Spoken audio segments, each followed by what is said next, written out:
आज डाउटनेट आप डाउनलोड करें। डाउटनेट पर अपने सभी गणित, रसायन विज्ञान, भौतिक विज्ञान और जीव विज्ञान के डाउट्स का करो सफाया। बस प्रश्न की फोटो खींचो, एक ही प्रश्न को क्रॉप करो और तुरंत वीडियो सोल्यूशन पाओ। अभी डाउनलोड करें। हेलो एवरीवन, यहाँ पे हमें क्वेश्चन दिया गया है जेनेटिक इंजीनियरिंग की मानव हित में प्रयोज्यता पर टिप्पणी कीजिए। तो जो जेनेटिक इंजीनियरिंग होती है या आनुवंशिक इंजीनियरिंग होती है, इसकी मानव हित में प्रयोज्यता पर टिप्पणी करनी है। इसके अंतर्गत क्या होता है, जो आनुवंशिक या जीनी इंजीनियरिंग होती है, जेनेटिक इंजीनियरिंग होती है, इसके अंतर्गत डीएनए की कृत्रिम संश्लेषण क्या किया जाता है। जो डीएनए होता है, इस डीएनए का कृत्रिम संश्लेषण किया जाता है। क्या किया जाता है? कृत्रिम संश्लेषण किया जाता है। दो डीएनए के खंडों को जोड़ा जाता है। क्या होता है, जो डीएनए के पृथक खंड होते हैं, उन पृथक खंडों को क्या किया जाता है? जोड़ा जाता है। तथा जो डीएनए होता है, इस डीएनए की मरम्मत की जाती है। डीएनए के कुछ न्यूक्लियोटाइड्स को पृथक करके बदलना। अब जो डीएनए के कुछ न्यूक्लियोटाइड्स होते हैं, क्या होते हैं? कुछ न्यूक्लियोटाइड्स होते हैं, या जिनको हम क्या कह सकते हैं? अवांछित न्यूक्लियोटाइड्स होते हैं। इन अवांछित न्यूक्लियोटाइड्स को क्या किया जाता है? पृथक किया जाता है। क्या किया जाता है? पृथक। और पृथक करके क्या किया जाता है? इनको बदला जाता है। किससे? जो वांछित डीएनए के न्यूक्लियोटाइड्स होते हैं। इच्छित जीन को स्थापित करना। अब यहाँ क्या किया जाता है? जो इच्छित जीन हो या जिस जीन को हम क्या करना चाहते हैं? डीएनए में डालना चाहते हैं, तो इस इच्छित जीन को क्या करना? स्थापन करना या स्थापित करना आदि क्रियाएं क्या की जाती है? जेनेटिक इंजीनियरिंग में की जाती हैं। क्या की जाती है? आदि क्रियाएं जेनेटिक इंजीनियरिंग में की जाती हैं। इसी कारण से इसे क्या कहा जाता है? पुनः संयोजी डीएनए प्रौद्योगिकी कहा जाता है। तो इसी कारण से इसे क्या कहा जाता है? पुनः संयोजी डीएनए प्रौद्योगिकी कहा जाता है। क्या कहा जाता है? पुनः संयोजी डीएनए प्रौद्योगिकी कहा जाता है। अब यहाँ क्या होता है? आनुवंशिक इंजीनियरिंग का प्रयोग अनुसंधान कार्य के लिए तथा अनेक व्यावसायिक उत्पादों के लिए भी किया जाता है। तो जो ये जेनेटिक इंजीनियरिंग होता है, ये क्या किया जाता है? इसका जो प्रयोग किया जाता है, इसका प्रयोग अनुसंधान कार्यों में, किसमें? अनुसंधान कार्यों तथा जो व्यावसायिक उत्पाद होते हैं, क्या होते हैं? व्यावसायिक उत्पादनों। तो व्यावसायिक उत्पादनों में भी क्या किया जाता है? इसका प्रयोग किया जाता है। क्या किया जाता है? व्यावसायिक उत्पादनों में भी इनका प्रयोग किया जा रहा है। आनुवंशिक इंजीनियरिंग की सहायता से मानव जीन्स की खोज। तो जो आनुवंशिक इंजीनियरिंग है, इसकी सहायता से मानव जीन की खोज तथा रोगों के कारणों की खोज की गई। तथा जो रोगों के कारण थे, क्या थे? रोगों के कारण। इन रोगों के कारण की खोज की गई। इससे रोगों के उपचार में भी सहायता मिल रही है। इससे क्या मिल रही है? जो रोगों के उपचार होते हैं, इन रोगों के उपचार में सहायता मिल रही है। क्या मिल रही है? सहायता मिल रही है। अब हम यहाँ पे बात करेंगे आनुवंशिक इंजीनियरिंग के अनुप्रयोग की या मानव हित में प्रयोज्यता। जो जेनेटिक इंजीनियरिंग की मानव हित में प्रयोज्यता होती है, यह क्या होती है? जो इसके अनुप्रयोग होते हैं, इन अनुप्रयोगों के बारे में हम बात करेंगे। तो जो पहला अनुप्रयोग होता है यहाँ पे, ये होता है मानव जीन्स की मैपिंग में। क्या होता है? मानव जीन मैपिंग। तो मानव जीन्स की क्या की जाती है? मैपिंग की जाती है। क्या की जाती है? मैपिंग की जाती है। डीएनए पुनर्संयोजन तकनीक द्वारा मानव जीन्स की गुणसूत्र और स्थिति का निर्धारण किया जा चुका है। तो जो डीएनए पुनर्संयोजन है तकनीक है, क्या है? डीएनए पुनः संयोजन तकनीक। तो इस डीएनए पुनः संयोजन तकनीक के द्वारा मानव जीन्स की गुणसूत्र और स्थिति का निर्धारण किया जा चुका है। मतलब क्या है कि जो मानव गुणसूत्र होते हैं, तो जो जीन होती है मानव जीन, वो कहाँ स्थित होती है? मानव गुणसूत्र पर स्थित होती है। क्या होती है? इनकी जो स्थिति होती है वो कहाँ होती है? गुणसूत्र पर होती है। न्यूक्लियोटाइड क्रम में प्राकृतिक रूप से विभिन्नताएं पाई जाती हैं। यहाँ क्या होता है? जो न्यूक्लियोटाइड क्रम होता है, क्या होता है? जो डीएनए में न्यूक्लियोटाइड का क्रम होता है, इस न्यूक्लियोटाइड क्रम में क्या होती है? प्राकृतिक रूप से विभिन्नताएं पाई जाती हैं। कैसे पाई जाती है? प्राकृतिक रूप से विभिन्नताएं पाई जाती हैं। तो यहाँ पर प्राकृतिक रूप से विभिन्नताएं पाई जाती हैं। डीएनए अणु की विभिन्नताओं को रेस्ट्रिक्शन, फ्रेगमेंट लेंथ, पॉलीमॉर्फिज्म कहते हैं। तो जो डीएनए अणु की विभिन्नताएं होती हैं, क्या होती हैं? जो डीएनए अणु की विभिन्नताएं होती हैं उनको रेस्ट्रिक्शन फ्रेगमेंट लेंथ क्या कहते हैं? Restriction fragment length polymorphism.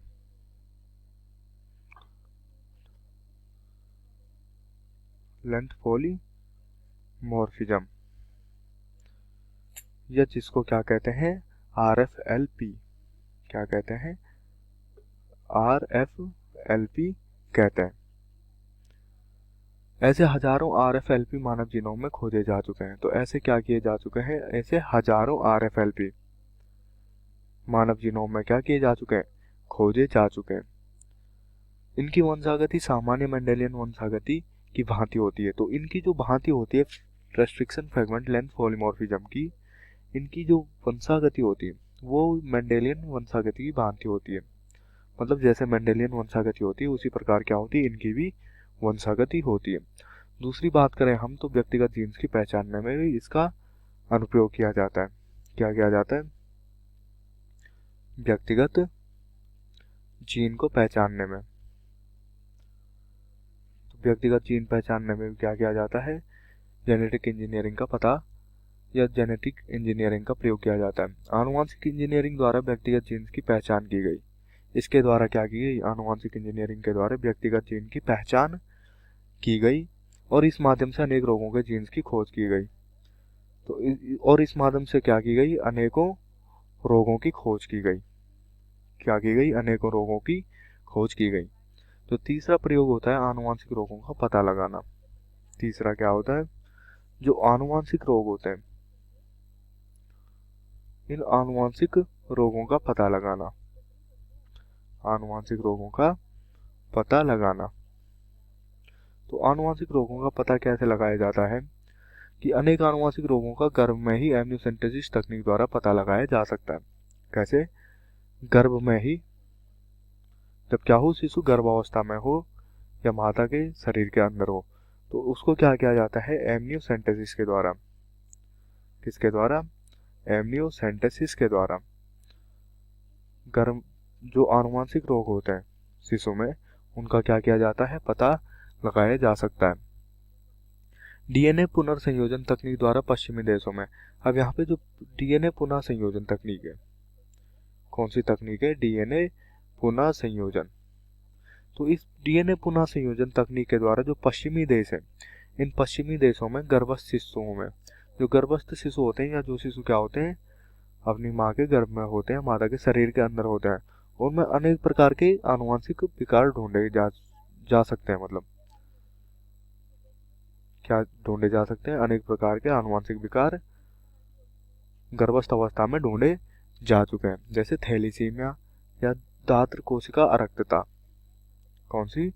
Thalassaemia, दात्र कोशिका अरक्तता। तथा जो फिनाइल कीटोन्यूरिया है, क्या है? Phenyl ketonuria. तो फिनाइल कीटोन्यूरिया को भी क्या किया गया है? गर्भस्थ अवस्था में यहाँ पे खोजा गया है। क्या किया गया है? गर्भस्थ अवस्था में इनको या इनका क्या किया गया है? पता लगाया गया है। व्यक्तिगत जीन्स को पृथक करना। अब जो इसका चौथा अनुप्रयोग होता है मानव हित में, इसमें क्या किया जाता है? व्यक्तिगत जीन्स को पृथक करना। तो व्यक्तिगत जीनों को क्या किया जाता है? पृथक किया जाता है। क्या किया जाता है? व्यक्तिगत जीन को पृथक करने में।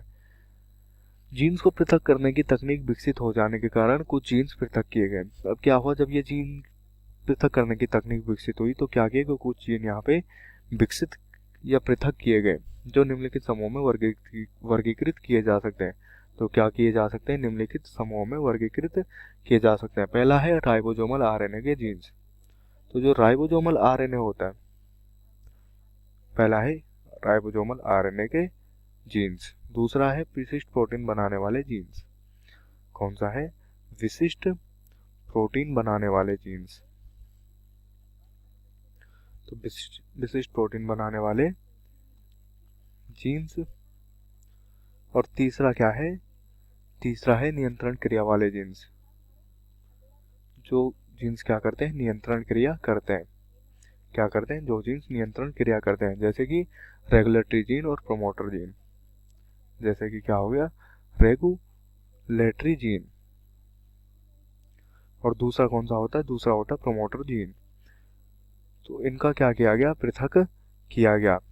इन जीनों को क्या किया गया, पृथक किया गया।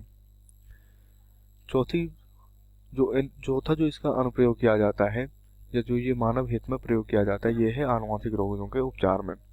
क्या किया जाता है, इसको आनुवंशिक रोगों के उपचार में प्रयोग किया जाता है। तो आनुवंशिक रोग उपचार में जेनेटिक इंजीनियरिंग का क्या किया जाता है, प्रयोग किया जाता है। आनुवंशिक रोगों के उपचार के लिए पहले प्रयोगशाला के जंतुओं में मानव रोग के जीन को प्रविष्ट कराया जाता है। अब प्रयोगशाला के जो जंतु होते हैं, इन जंतुओं में क्या किया जाता है, जो मानव जीन होता है, इस मानव जीन को क्या किया जाता है, मानव जीन को प्रयोगशाला के जंतुओं के जीन में प्रविष्ट कराया जाता है। फिर क्लोनिंग द्वारा ऐसे जंतुओं की संख्या बढ़ाई जाती है। फिर क्या किया जाता है, प्रविष्ट कराने के बाद क्लोनिंग किया जाता है। तो क्लोनिंग के जरिए क्या किया जाता है, ऐसे जंतुओं की संख्या बढ़ाई जाती है। मतलब ऐसे जंतु क्या होते हैं, संख्या में क्या करते हैं, बढ़ते हैं। क्या करते हैं, संख्या में बढ़ते हैं। और संख्या बढ़ाने के बाद इसके बाद इन रोगों के उपचार के प्रयोग में इन जंतुओं पर किए जाते हैं। और इसके बाद जब ये क्या होते हैं, जंतु संख्या में बढ़ जाते हैं, तो इस रोग के जो उपचार होते हैं, इन उपचारों के प्रयोग क्या किए जाते हैं, इन जंतुओं पर किए जाते हैं। क्या किए जाते हैं, इन जंतुओं पर इस रोग के उपचार किए जाते हैं। जो छठा इसका जो मानव हित में प्रयोग किया जाता है, ये है डीएनए फिंगरप्रिंटिंग के लिए। क्या किया जाता है, डीएनए फिंगरप्रिंटिंग। तो डीएनए फिंगरप्रिंटिंग में क्या किया जाता है कि जो डीएनए फिंगरप्रिंटिंग के लिए रेस्ट्रिक्शन फ्रेगमेंट लेंथ पॉलीमॉर्फिज्म होता है। क्या होता है, रेस्ट्रिक्शन फ्रेगमेंट लेंथ पॉलीमॉर्फिज्म। तो रेस्ट्रिक्शन फ्रेगमेंट लेंथ पॉलीमॉर्फिज्म का तुलनात्मक अध्ययन किया जाता है। क्या किया जाता है, इसका तुलनात्मक अध्ययन किया जाता है। प्रत्येक व्यक्ति के गुणसूत्रों में उसकी विशिष्ट RFLP होती है। तो प्रत्येक व्यक्ति के गुणसूत्र में क्या होती है, उसकी विशिष्ट RFLP होती है, या जिसको हम क्या कहते हैं, रेस्ट्रिक्शन फ्रेगमेंट लेंथ पॉलीमॉर्फिज्म होती है, जिसके द्वारा उस व्यक्ति को रुधिर की एक बूंद, एक रोम या त्वचा के कुछ भाग द्वारा ही पहचाना जा सकता है। जिसके द्वारा क्या किया जा सकता है कि उस व्यक्ति के उसके रोम या खून की एक बूंद या त्वचा के द्वारा क्या किया जा सकता है, व्यक्ति को पहचाना जा सकता है। अब हम यहाँ पे बात करें, इसका जो मानव हित में अगला अनुप्रयोग होता है, वो होता है व्यावसायिक उत्पाद में। क्या होता है, व्यावसायिक उत्पाद। यहाँ क्या होता है, आनुवांशिक इंजीनियरिंग तकनीक का उपयोग अनेक उत्पादों के व्यावसायिक स्तर पर उत्पादन के लिए किया जा रहा है। क्या किया जा रहा है, आनुवांशिक इंजीनियरिंग तकनीक का उपयोग अनेक उत्पादों के व्यावसायिक स्तर पर उत्पादन के लिए किया जा रहा है। मतलब उत्पादन के लिए क्या किया जा रहा है, इसका प्रयोग किया जा रहा है। पहला है फ्लेवर सेवर टमाटर में। क्या है, जैसे कि पहला बात करें हम फ्लेवर सेवर टमाटर। फ्लेवर सेवर टमाटर में क्या होता है, फ्लेवर सेवर टमाटर को बिना फ्रिज के भी बहुत दिनों तक रखा जा सकता है।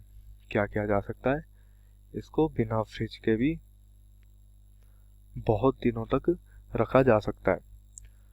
दूसरा है मानव इंसुलिन, मानव वृद्धि हार्मोन, मानव इंटरफेरोन का उत्पादन।